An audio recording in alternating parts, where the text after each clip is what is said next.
வணக்கம் எல்லோருக்கும், welcome to RV kitchen.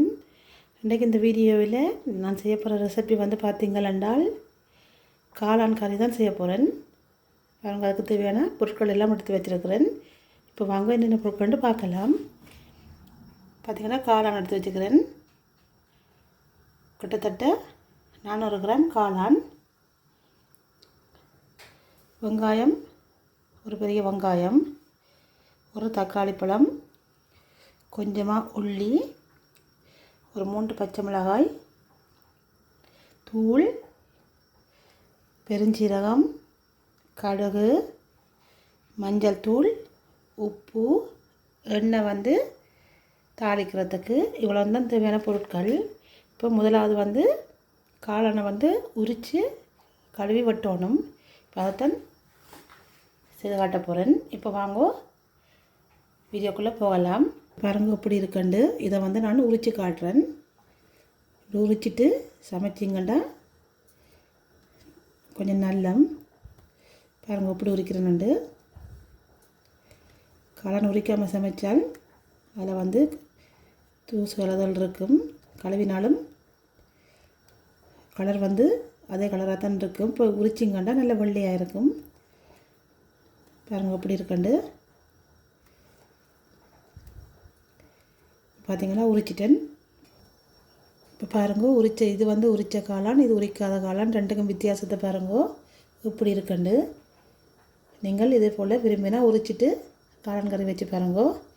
இதில் இருக்கிற கலர் நீங்கள் எப்படி கழுவினாலும் இந்த கலர் போகாது. ஆனால் உரிச்சிங்கண்டா இப்படி வரும். இப்போ மொத்தமாக எல்லா காளானையும் உரிச்சிட்டு வெட்டி போட்டு சமைக்கக்குள்ள பார்ப்போம். எல்லா பொருட்களுமே இப்போ ரெடி ஆகிட்டது. பார்த்திங்கன்னா, காளானை இப்படி சின்ன சின்னதாக வெட்டி எடுத்து வச்சுருக்கிறேன். நான் வதக்கி தான் செய்ய போகிறேன். பார்த்திங்கன்னா, எல்லா பொருட்களுமே ரெடி ஆகிட்டது. இப்போ அடுப்பில் சட்டி வச்சுருக்கிறேன். அதை ஃபோன் பண்ணி விடுவோம். இதை கொஞ்சமாக எண்ணெய் விட போகிறேன். நான் ஒரு 2 மீசக்கரண்டி எண்ணெய் விட்டுருக்கிறேன். இப்போ வதக்கிற பொருட்களை போடுவோம். கடுகு ஒதுக்கிட்டது. அடுத்தது சீரகம்,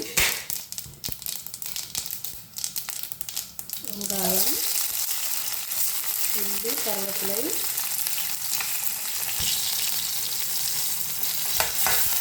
வடிவாக கலந்து விடுவோம்.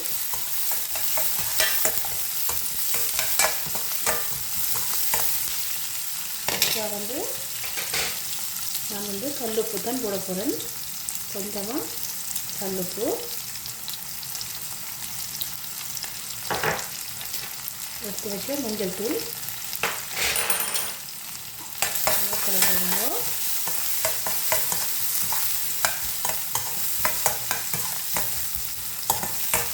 வெங்காயம் ஒரு 50% வதங்கினால் காணும். நாங்கள் காளானையும் சேர்த்து வதக்க போகிறோம். அதனால் கொஞ்சம் வதங்கட்டுக்கும். பார்த்திங்கன்னா, வெங்காயம் ஓரளவு வதங்கிட்டுது. அப்புறம் பச்சை மிளகாய் போடுறேன். போட்டுட்டு நான் காளானை இதில் சேர்த்து வதங்க விட போகிறேன்.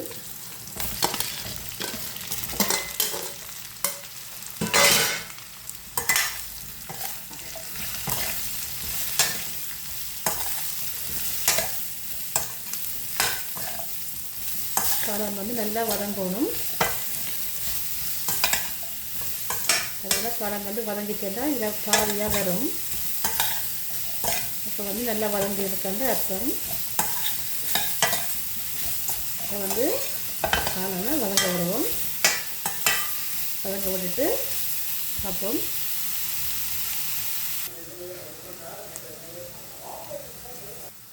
பார்த்திங்கன்னா, காளான் கிட்டத்தட்ட ஒரு 5 நிமிஷத்துக்கிட்ட வதங்க விட்டுட்டேன். காளானில் இந்த தண்ணியெல்லாம் வற்றி இப்போ எண்ணெயில் வதங்கி கொண்டிருக்குது. அடுத்தா கொஞ்சமாக தூள் சேர்க்க போகிறேன்.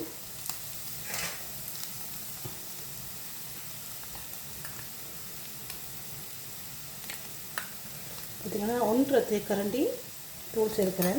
இதில் கொஞ்சமாக சமைக்கிறதால கணக்கு தூள் போடையில் தூளை போட்டுட்டு கொஞ்சம் நேரம் எண்ணெயில் வதங்க விடுங்க. அடுப்பு வந்து குறைச்சி இருக்கணும் தூள் போடக்குள்ளே.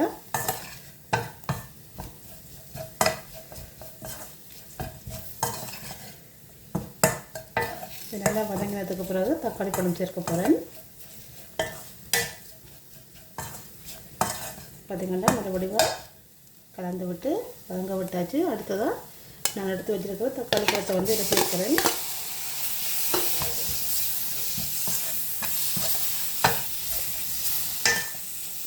தக்காளி பழம் போட்டு சமைச்சிங்கன்னா கறி நல்ல டேஸ்ட்டாக இருக்கும். அதுக்காக தான் தக்காளி பழம் போட்டேன் நான். வந்து வதங்கட்டதும் அடுப்பு வந்து அளவாக கூட்டி விடுங்க.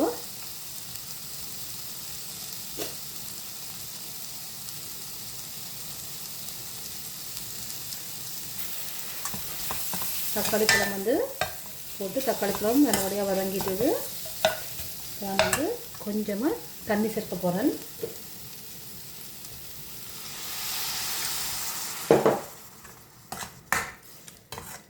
கொஞ்சமாக தண்ணி சேர்க்கும், கணக்க தண்ணி சேர்க்கக்கூடாது.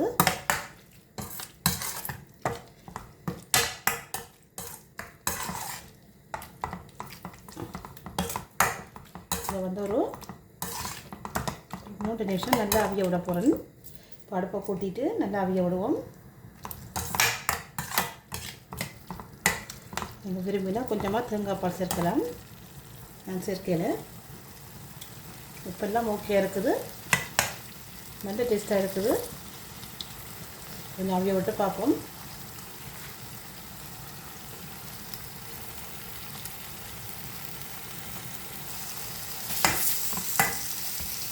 பார்த்திங்கன்னா கறி வந்து கிட்டத்தட்ட ஒரு 3 நிமிஷத்துக்கு மேலே அவிய விட்டுட்டேன். பாருங்கள் எப்படி வந்திருக்கண்டு. வந்து ஒரு பிளேட்டில் போடுறேன். பாருங்க காளான் குழம்பு வந்து எப்படி வந்திருக்கண்டு. நல்ல டேஸ்ட்டாக இருக்குது, நல்ல கலராகவும் இருக்குது. நீங்களும் விரும்பினால் இதே போல் சமைச்சு பாருங்க. இந்த வீடியோ வந்து உங்களுக்கு பிடிச்சிருக்கணும்னு நினைக்கிறேன். பிடிச்சிருந்தால் லைக் பண்ணி ஷேர் பண்ணி சப்ஸ்கிரைப் பண்ணுங்க. நன்றி, வணக்கம்.